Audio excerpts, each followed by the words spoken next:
Hello, this is Waldemar Januszczak, art critic, producer and presenter of documentaries. Thanks for watching Perspective, YouTube's home for classical art.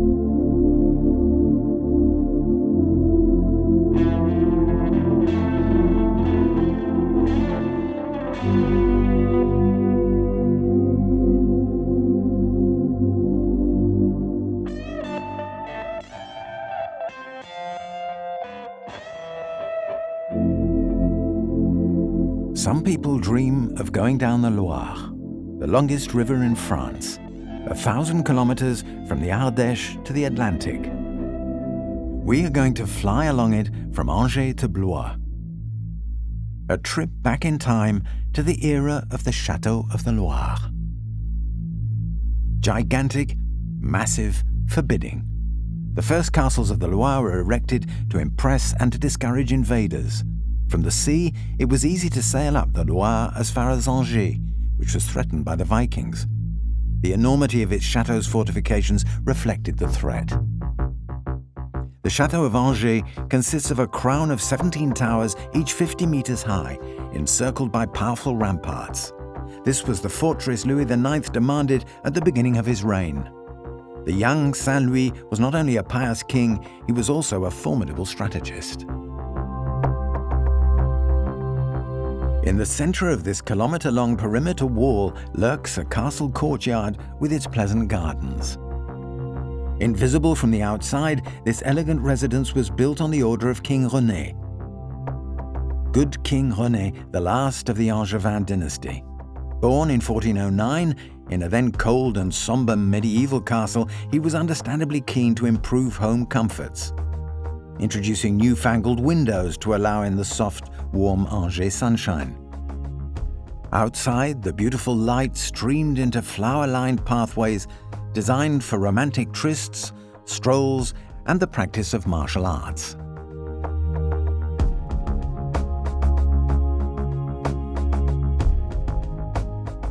Greedy for more territories, King René was not just a Duke of Anjou, he was also King of Naples, King of Sicily, King of Jerusalem, Count of Provence, and Duke of Lorraine. A man who was open to other worlds. King René had a menagerie in the Angers Chateau, with wild animals gambling in the dry moat. He was an emblematic figure of the late Middle Ages, a great prince, patron of the arts, scholar, and author.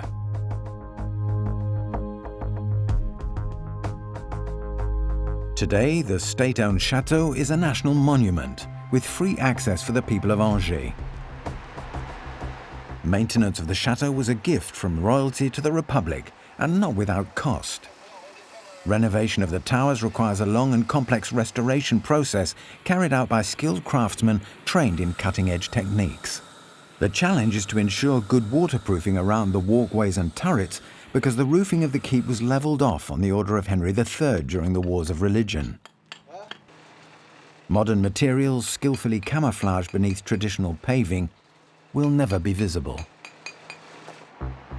On the side of the two towers at the south corner, works foreman Manu Taffu and his team have replaced 190,000 stones. For 2 years, winter and summer, they've been scaling the scaffolding, polishing new stones, then aging them by hand, so that they all present the same natural patina. Once the scaffolding is dismantled, the result is perfect.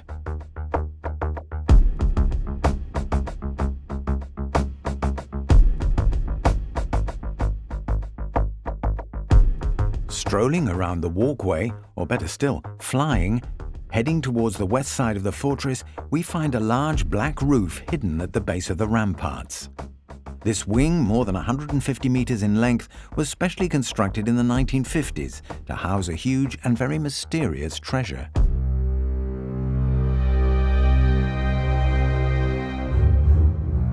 Here, in the cool half-light, stretches the world's longest medieval tapestry, whose very name is enough to give you the shivers. The Apocalypse Tapestry. Woven in the 14th century, 6 meters high and 140 meters long, the scenes represented on the tapestry illustrate the revelations of St. John. This is where the divine confronts the demonic. These dramas of long ago bring to mind the disasters of today. The final scene depicts a glorious city flying away, the happy land promised to people who successfully manage to overcome their own demons.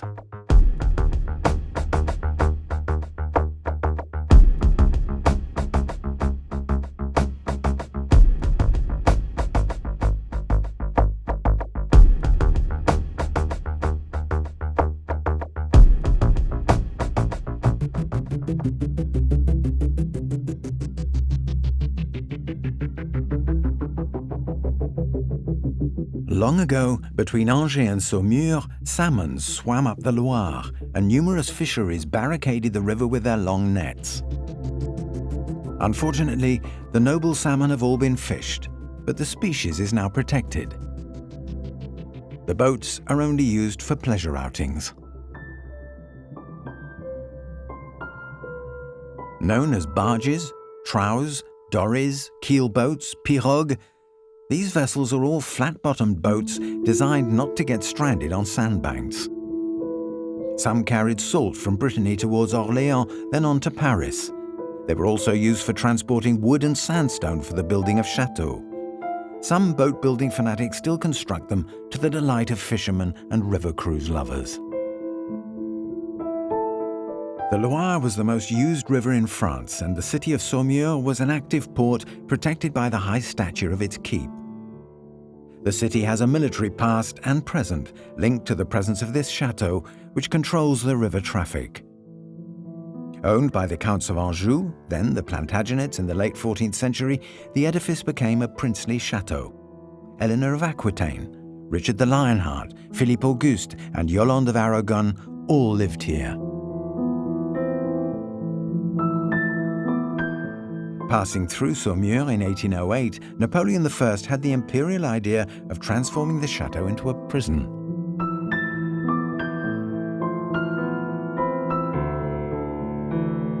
In the early 20th century, the municipality bought the chateau from the state for use as a museum of decorative arts, exhibited in the former apartments of the Dukes of Anjou.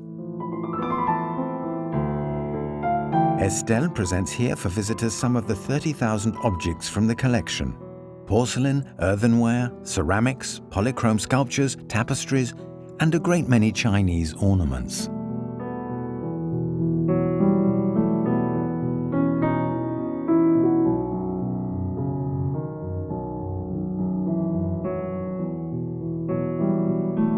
But in 2001, tragedy struck. The ramparts that had resisted every kind of bombardment, both in local skirmishes and world wars, collapsed in the rain. Fortunately, a guild of stonemasons practices nearby in the Maison des Compagnons du Devoir, an amazing edifice dating back to the 15th and 16th centuries. Thanks to the know-how of its craftsmen, the ruins of this house, bought for the symbolic sum of €1, have become a masterpiece of craftsmanship in wood, slate, and sandstone. Here, teenagers cheerfully learn how to handle planes, hammers, chisels, and scrapers with the dynamism and dexterity of apprentice monument restorers. These pupils will soon be leaving for the Tour de France of guilds, passing on their knowledge of Saumur and the techniques learned in the proximity of the chateau.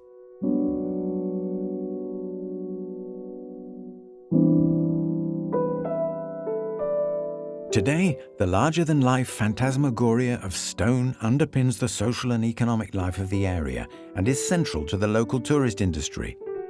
Represented here are the knights of the modern era, not the stuntmen of equestrian shows, but the city's cavalry in the form of the cadets of Saumur. The town also boasts the Armoured Cavalry Branch Training School, the National School of Horsemanship, as well as the equerries of the Cadre Noir. Alongside these institutions is the light and wonderful civilian life, with its tourists, games, wine growers, wine brotherhoods, and Saumur's great sparkling wine houses celebrating the gallop of bubbles and Bacchus taking to the skies on the back of Pegasus.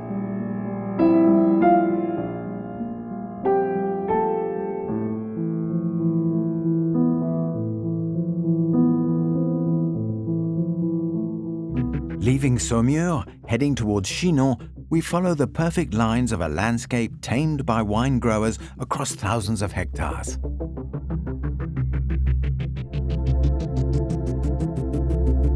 This wine-growing country inevitably attracted the author of the great dictionary of cuisine, Alexandre Dumas, who set his novel La Dame de Montsoreau here. A story of tormented lovers caricaturing the perversions of the aristocracy. The Chateau de Montsoreau watches over the confluence of the Vienne and the Loire. Its first owners had the temerity to set up a toll on the river, another good excuse to tax the river traffic.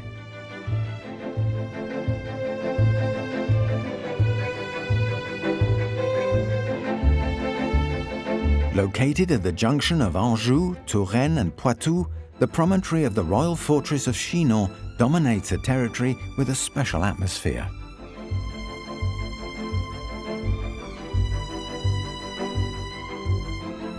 The ramparts, stretching for almost 500 meters, protect the city from strong winds.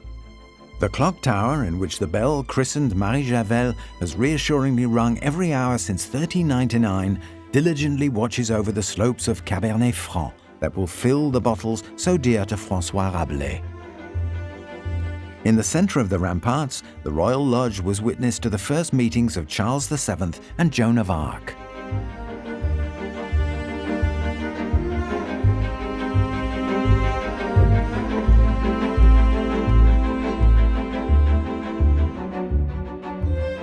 Joan had come to Chinon to persuade the Dauphin Charles to cross the English lands and have himself crowned King of France.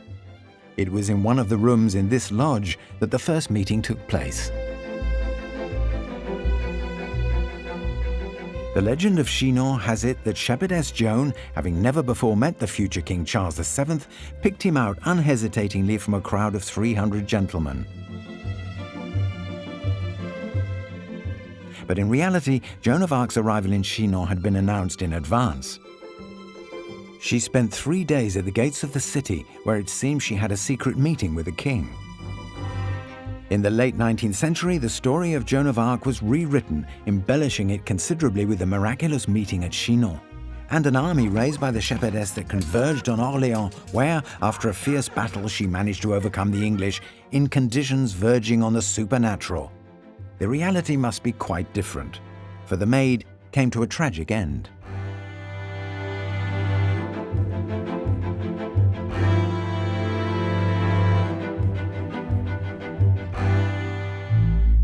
Many other occupants of these austere towers were caught up in a flight of destiny.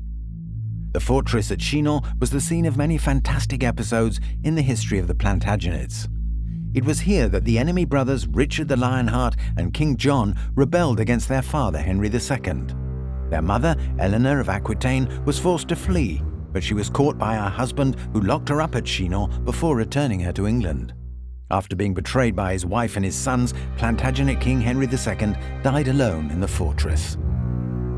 It was here too that, despite repenting, 75 members of the Knights Templar were imprisoned before being tried and burned in Paris, where the King of France threw a party to celebrate their roasting.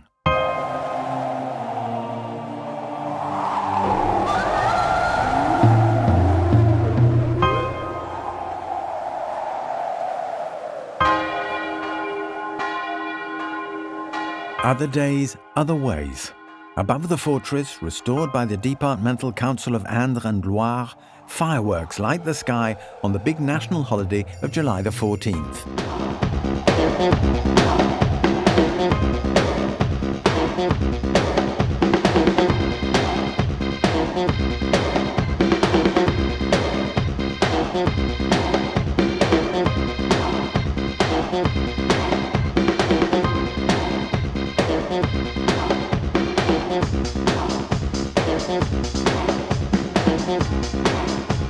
The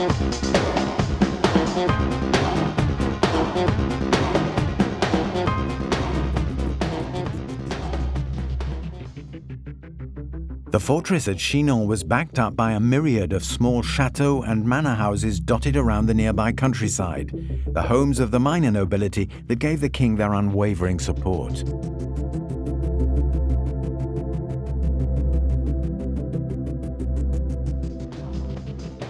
But let's keep close tabs on our maid. A short hop from Chinon, in the Chateau de Rido, Joan of Arc gathered her troops under the leadership of Gilles de Rais, the troubling and bloodthirsty Black Knight. The royal stables of Rido furbished them with arms and stabled their horses. The fighting and jousting skills of Joan's knights would prove to be decisive in the engagement with the English at the gates of Orléans. O Joan, we salute you. Those who are about to die for the great Charles salute you.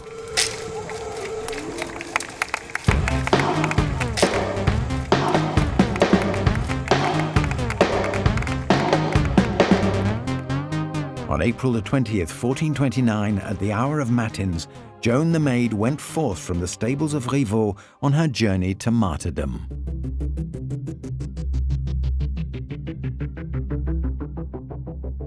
We now head north from the Chateau of Rido across a sea of green, the fertile lands teeming with the game that sated the appetites of Pantagruel and Gargantua.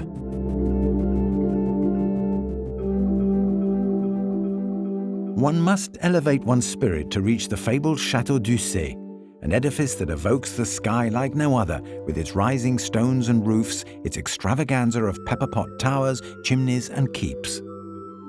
It was renovated in the 15th century with the dowry of Agnès Sorel, the bastard daughter of Charles VII. Later, in the 17th century, this chateau would inspire Charles Perrault to pen his famous tale of the Sleeping Beauty.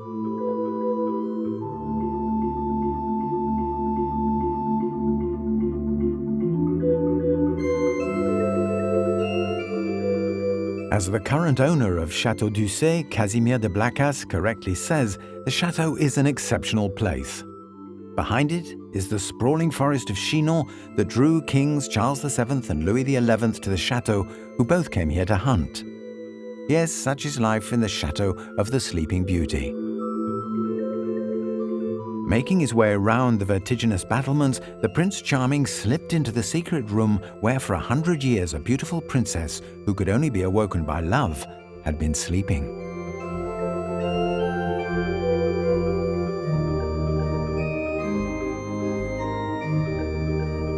And they lived happily ever after and had lots of children.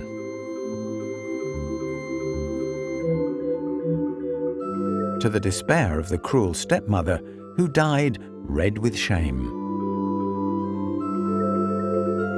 This joyous Renaissance morality tale would be perfect for Brother Jean des Entomeurs. Good Brother Jean, who was given by Gargantua the Abbey of Thélème, an imaginary utopia where freedom reigned, located somewhere between Ussé and Chinon. Here, a happy life would be based on the simple maxim, do as you please.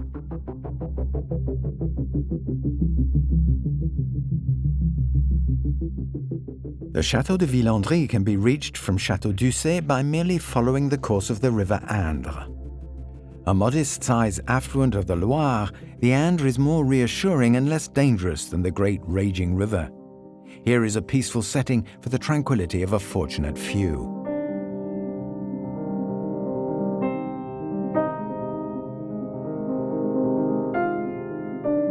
The owner of this other family seat sought the perfect combination of stonework and greenery offered by the Château de Villandry and its French-style gardens.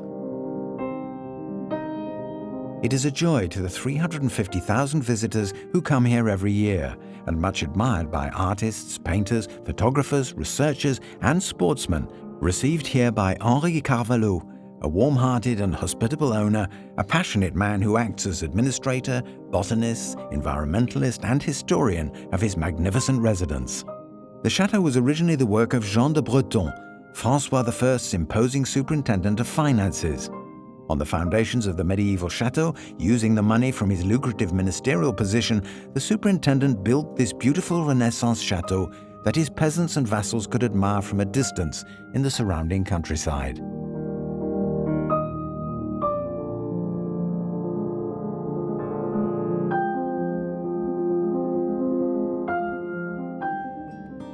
In the 20th century, its doors were finally opened to the public.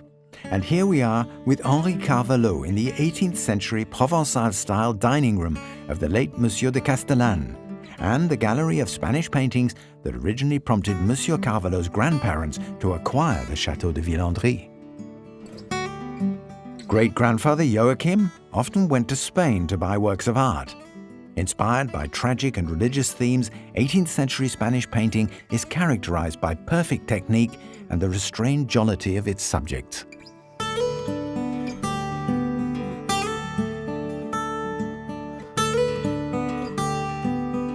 One day at an auction in the streets of Toledo, Joachim came across this Moorish ceiling made up of 3,000 small pieces of cedar laid out in the mudéjar style by Arab craftsmen who had remained in Spain after the Christians had reconquered the country. From February through to March, the gardeners produce 80,000 flowering plants and vegetables in greenhouses for the kitchen garden and a summer crop. In the spring, 24,000 lettuces are planted of 8 different varieties, playing on their shapes and colors: Romaine, Batavia, Oak Leaf, Red Dolorosa Frise. Once fully grown, these organic lettuces and cabbages will be pulled up and given to staff or visitors to spare them a trip to the market.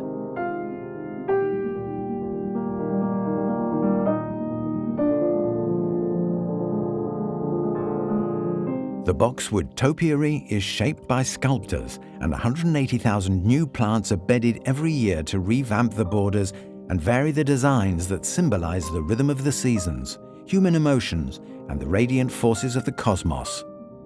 The Crosses Garden, the Sun Garden, the Ornamental Garden, the Herb Garden, the Vegetable Garden, the Maze, the Mirror Garden, the Cloister Garden.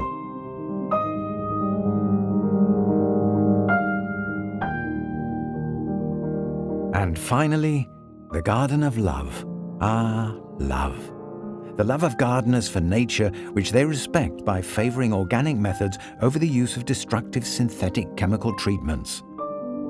The love of ladybirds for ladybirds, and ladybirds for aphids.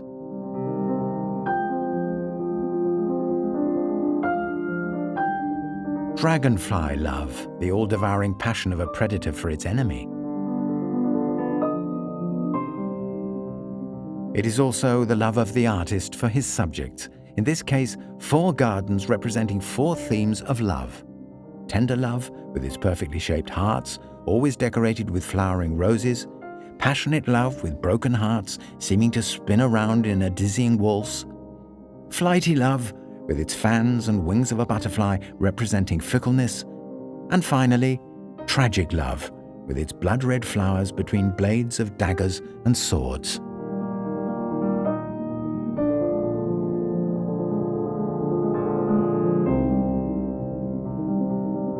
Villandry strives for beauty and openness.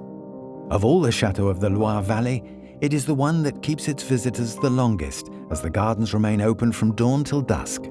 For strollers enchanted by the magic of nature, it's all too easy to forget the time.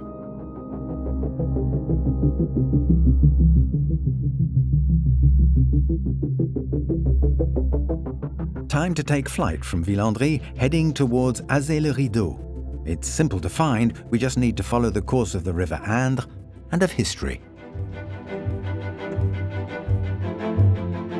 The reign of Francois I saw the emergence of a class of rich and powerful men who arrived as conquerors in the beautiful Touraine region, by now a very fashionable place among courtiers. These new upper classes had the king's ransoms at their disposal, and the recently ennobled minor aristocracy sought to assert their newfound status by building chateaux in a kingly style. Constructed in a flood zone in the middle of the River Indre, the first Chateau Le Rido was, in the Middle Ages, a fortress that used the high waters and marshes as a natural moat with which to defend itself. In the 16th century, the enterprising Lady Lesbailly, wife of Gilles Berthelot, hired a master Italian mason to build a Renaissance chateau to replace the medieval edifice razed to the ground by Charles VII. Constructed on piles in the Venetian style, it can be flooded up to the level of the first staircases without any real damage. The chateau's gardeners, however, have a dislike of water lilies. In fact, they work hard to keep the water surface clean so that it perfectly mirrors the chateau on photographs. It's an annual task lasting from June till September that has to be repeated every week to control the growth of aquatic plants. Tourists are often surprised to see how much effort goes into preserving the aesthetics and making the chateau pleasing to the eye.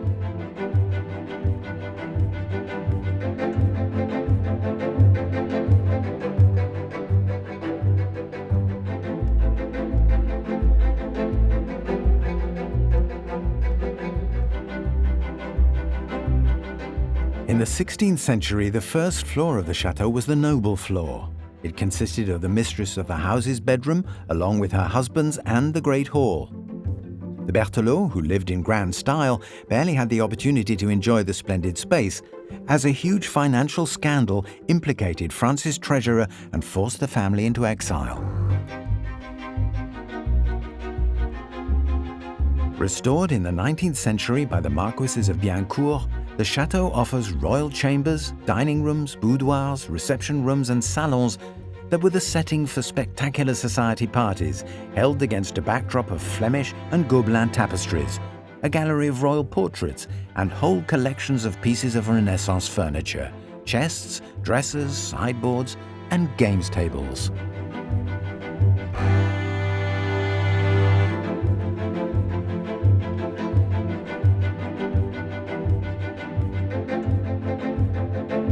Bought by the state in 1905, the Chateau De La Rido is located in a charming and lively village. The community maintains close links to its chateau and bears no grudges, despite the fact that Charles VII had the entire population of Azé slaughtered when he discovered the presence of a Burgundian garrison in the chateau. At the instigation of the Centre of National Monuments, a company specializing in plaiting bulrush restored the bedroom of Lady Philippa Lesbailly. These master mat makers refurbished the 16th century room to its original condition, and the decorations, made entirely of bulrush, offer a unique glimpse of French history.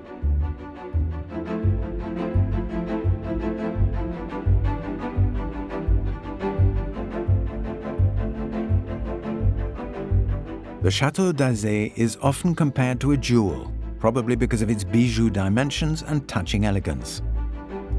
Even Honoré de Balzac was struck by the sight of it. Climbing up a crest, I admired the Chateau d'Azay, a diamond of many facets set in the Indre, standing on wooden piles concealed by flowers.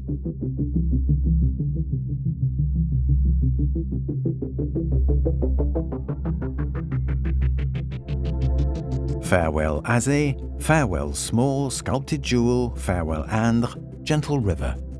We set off again along the Loire towards the Chateau d'Amboise for more Renaissance extravagance and the Italian adventure of French history.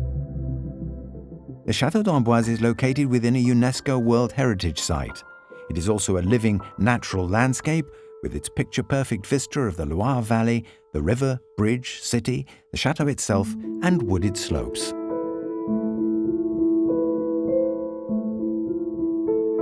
Every king, from Charles VII to Francois I, either lived in or passed through the Chateau d'Amboise. The great architect was Charles VIII. He was born at Amboise in 1470 and stayed in the chateau with his wife Anne of Brittany. He put all his energy into transforming the ancient medieval fortified town into a sumptuous Gothic palace, which unfortunately proved fatal when he smashed his skull against the lintel of a low door on his way to a game of real tennis. What a pity.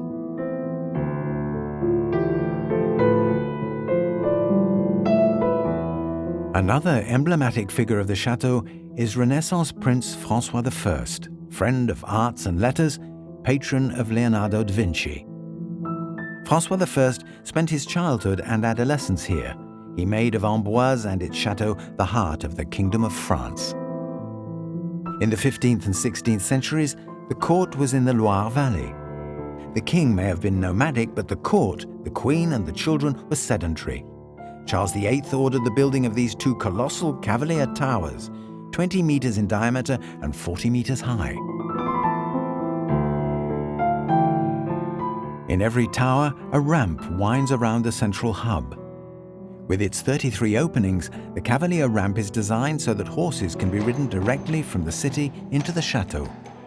It loops 5 times, and it's easy to imagine horsemen, mules, coaches and cannon carriages rushing back and forth. The pupils of the Jules Ferry d'Amboise School follow Mascot, the draft mare that has the honor of following in the footsteps of its ancestors up the Cavalier Tower. They head for the vines planted in the chateau gardens. In the royal court, more wine was drunk than water, which was very often contaminated. Grapevines then flourished on the slopes of the chateau. The landscaped parklands now resemble an oriental garden, with its 1,200 hand-shaped boxwood globes. The Saint Louis Foundation, that has owned the chateau since the late 19th century, wanted to pay tribute to the Emir Abdelkader, leader of the resistance against the French during the conquests of the colonial era. The Emir Abdelkader was held captive at Amboise from 1848 to 1852. In this garden of remembrance, designed by Algerian artist Rachid Koraïchi, lie the 25 members of Abdelkader's retinue who died during their captivity in the chateau. It is a place of reconciliation and pilgrimage in honor of the Sufi sage.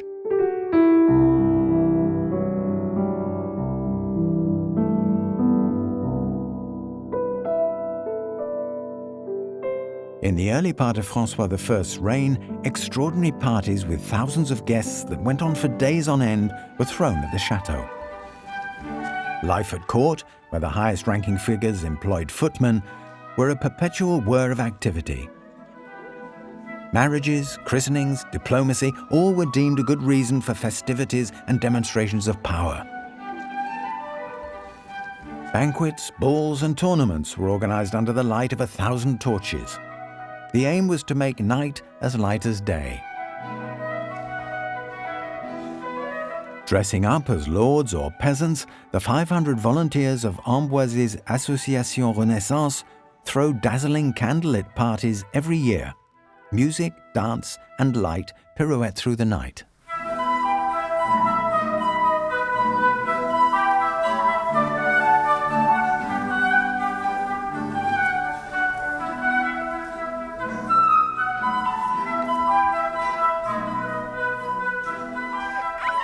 Leonardo da Vinci said, "Movement is the cause of all life," adding, "He who plots his course with that of a star never loses his way."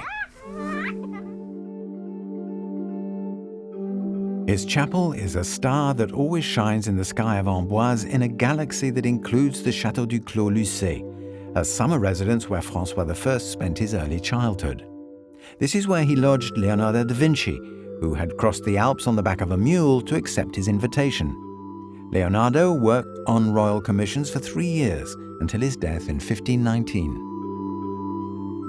In the basement of Clos Lucé, a museum recreates the world of Leonardo da Vinci with models and presentations using the master's original drawings. It highlights the many faces of Leonardo da Vinci: marine engineer, military engineer, civil engineer, aeronautical engineer.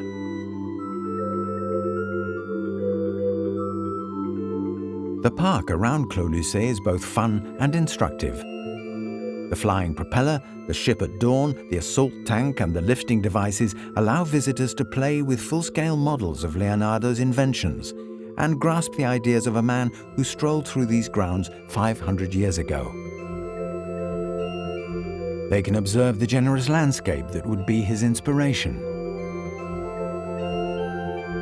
Amboise will be forever marked by the inventive mind of this genius of the Renaissance.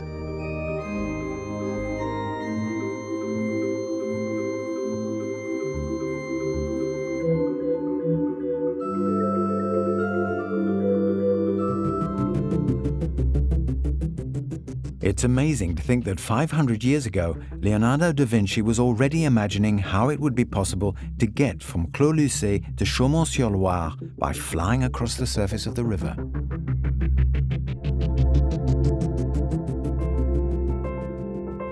Chaumont-sur-Loire is the principal piece on the chessboard of women of power. Thus, Queen Catherine de Medicis bought the Chateau de Chaumont in 1550. The estate was very, very lucrative, with the toll at the Loire and the productive agricultural land all around providing a good income.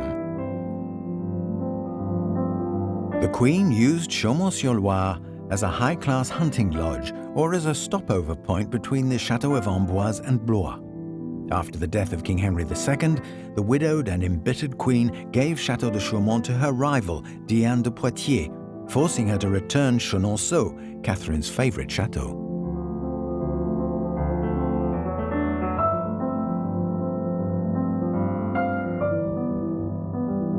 Another woman, another fortune. Marie-Charlotte Constance Say, happy heiress of the Say sugar refineries, bought the chateau in 1875 and redeveloped it with her husband, Prince Amédée de Breuil.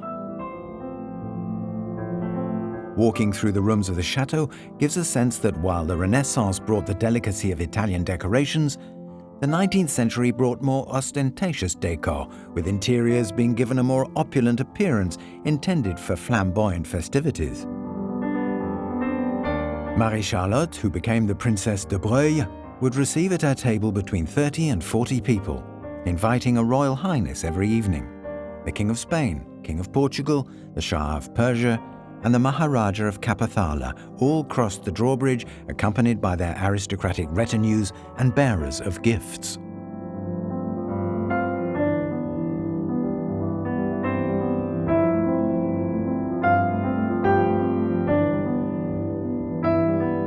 In the 16th century, there was no garden as such. Never mind, the fabulously rich 19th century owners moved 2 entire villages, their inhabitants and their graveyard, razing to the ground the existing houses in order to extend their ornamental gardens. The Count of Aramon planted a number of trees, particularly cedars. Then landscape gardener Henri Duchesne designed some English-style parkland for the de Breuil, featuring view corridors between trees and groves. Now extending over 32 hectares, the estate is famous worldwide thanks to the Festival des Jardins, an artistic project supported by the Centre region. This international festival is an annual showcase for landscape gardening, as well as presenting works of art linked to nature. Our flyover is an opportunity to observe around 30 gardens in Chaumont-sur-Loire, selected from among 300 projects from every corner of the world. For 20 years, this event has been a meeting place for landscape gardeners. From the beginning of spring, a series of teams stake out their respective areas in the spirit of the annual theme, Gardens of the Senses. Week after week, the ephemeral gardens evolve to attain their peak of splendor in May. They often bear poetic names. The First Morning by Klaus Pinter, Forest by Yves Jospin, Mist Sculpture by Fujiko Nakaya, as well as Garden of the Senses, Wildflower Way, Without Gravity.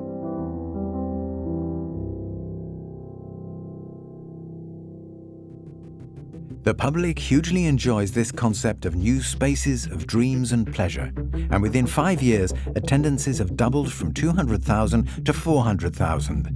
It's a real success story for the staff of 50 at the Château de Chaumont-sur-Loire.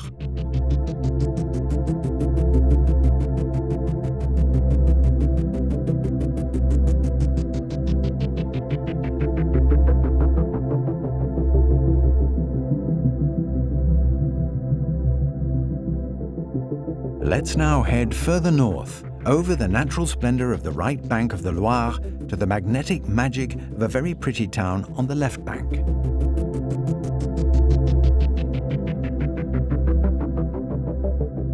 Blois, the administrative center of Loire-et-Cher. This modern moniker seems something of a consolation prize when set aside past glories, because in the Renaissance period, the city of Blois was the capital of the Kingdom of France. Flying over the city, it's easy to see why. The royal chateau, built on a promontory overlooking the river, was secure and within easy reach of Paris. The royal chateau, then, is the focus of a town filled with delightful museums, a place full of delights for history lovers.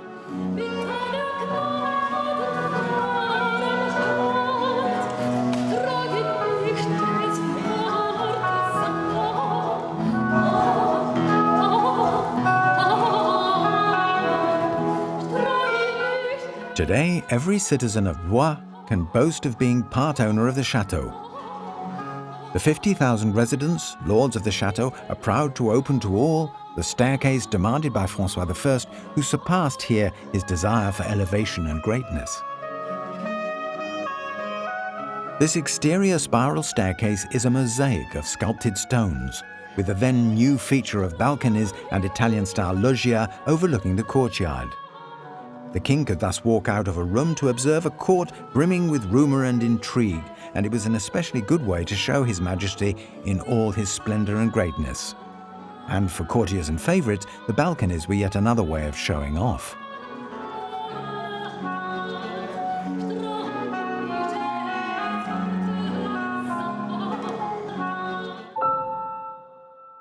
On the upper floors is the Museum of Fine Arts, with the apartments of Henry III. The King's Chamber remains the most famous room in the chateau, as it is here that the Duke of Guise was assassinated on the order of the King in 1588. A painting by Ruth shows Henry III coming to confirm that his enemy is indeed dead. "Good Lord," he says, "he is even bigger dead than he was living." A zealous servant holds out a note accusing the Duke of conspiracy, a piece of evidence which proves that royal justice is infallible.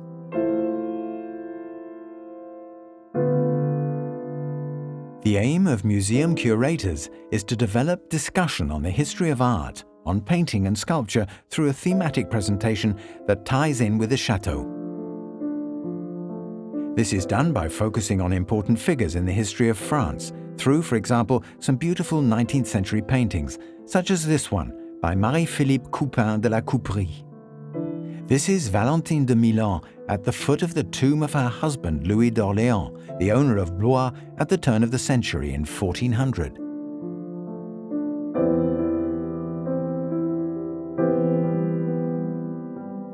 The beauty of this site, along with the limitless power and boundless wealth it represented, were always a magnet for jealousy and envy. The chateau is packed with statues and sculptures, symbols of the crown, and a warning to schemers and distant enemies. Thus, we have Francois I's salamander spitting fire, or else the equestrian carving of Louis XII at the entrance atop his emblem, the fabled porcupine, an animal that defends itself by leaving spines in its enemy. It is accompanied by the ominous motto, both near and far, a notice to would-be French, English, and Spanish plotters of the day. The enemies of yesterday are the visitors of today, along with Italians, Russians, Brazilians, Japanese, Chinese, and so on. To enable all these nationalities to better understand the complex evolution of the site, a series of interactive screens featuring virtual models explains that there are 4 chateaux from different eras, set out in a square around the central courtyard. The public can animate them, move around them, go near, farther away, summon up the figures who built the chateau, and find out about the collector's pieces along the way.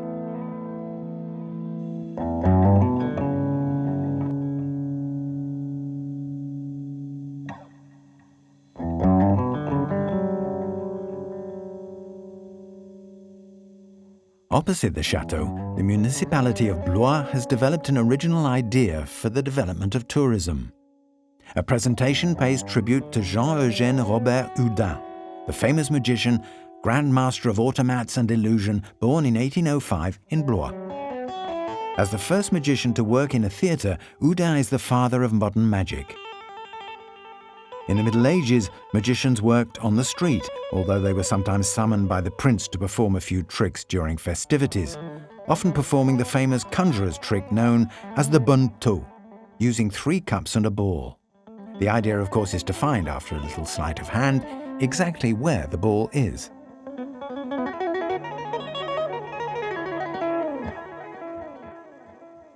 You found it, didn't you?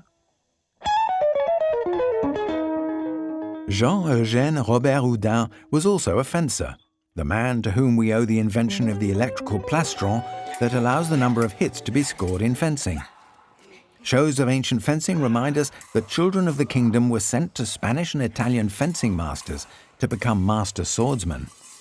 There followed 20,000 deaths under the reigns of Henry III and Henry IV from duels alone.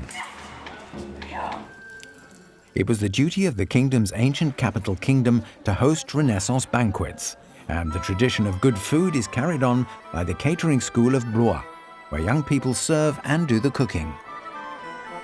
A local association responsible for 2,800 costumes dresses guests as courtiers for dinner in the hall of the States General. Here, the favorite fowl of the upper classes is served, turkey. While its French name, dinde, makes it sound like a local speciality from the Andes region, it was originally an American import. Turkey was a great success, replacing other medieval fowls such as peacock and swan. Aristocrats ate large birds because birds live up near the heavens. According to the food hierarchy of the day, the upper echelons of society ate the creatures that were nearest to heaven. And off we fly.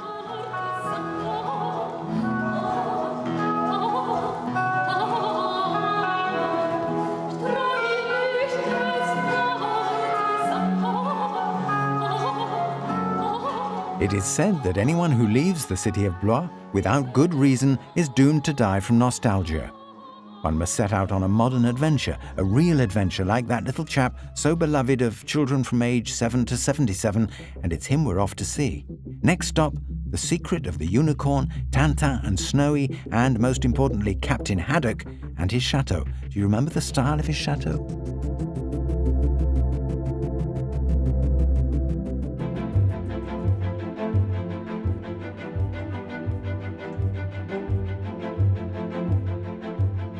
Standing at the edge of Sologne, the Chateau of Cheverny is a beautiful example of absolute classicism. Beneath a dark shock of slate roofing, the smooth facades of Boré limestone whiten with age like a marquise.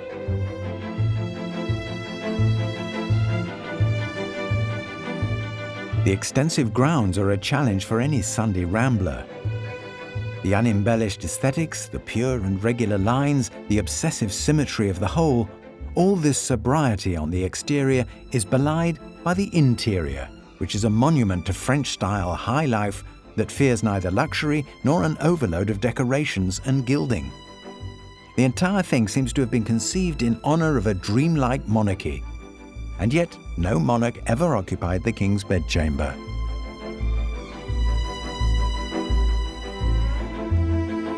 But Cheverny has much more to offer.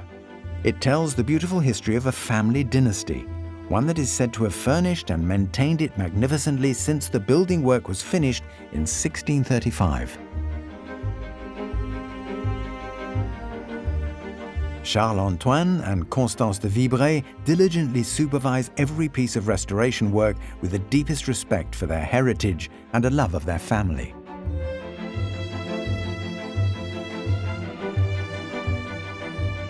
A great reader of tourist brochures, the creator of Tintin, Hergé, in search of a credible residence for Captain Haddock, probably fell to his knees in ecstasy when he discovered the architecture at Cheverny. Cutting its wings, he turned it into a more modest residence with its feet on the ground, just like his hero. Thus, in 1943, in the secret of the unicorn, the Chateau de Moulinsart-Cheverny became the home base for the captain, Tintin, Snowy, Professor Calculus, and Nestor, the unfailing butler. In 2001, Charles-Antoine de Vibray, a self-professed Tintin aficionado, opened a permanent exhibition which delivers the secrets of Moulinsart. It would be followed by various presentations and temporary exhibitions run by the Hergé Foundation and set up by the Moulinsart Society. This partnership attracts no less than 350,000 visitors a year. It just goes to show that editing brochures is a worthwhile enterprise.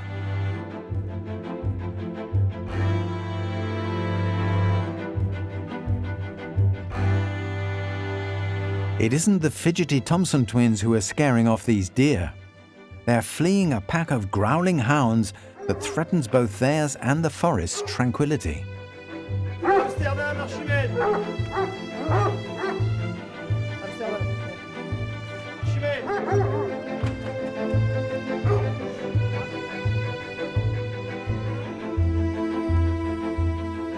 When one has to run to survive, running away has all the beauty of a true conquest.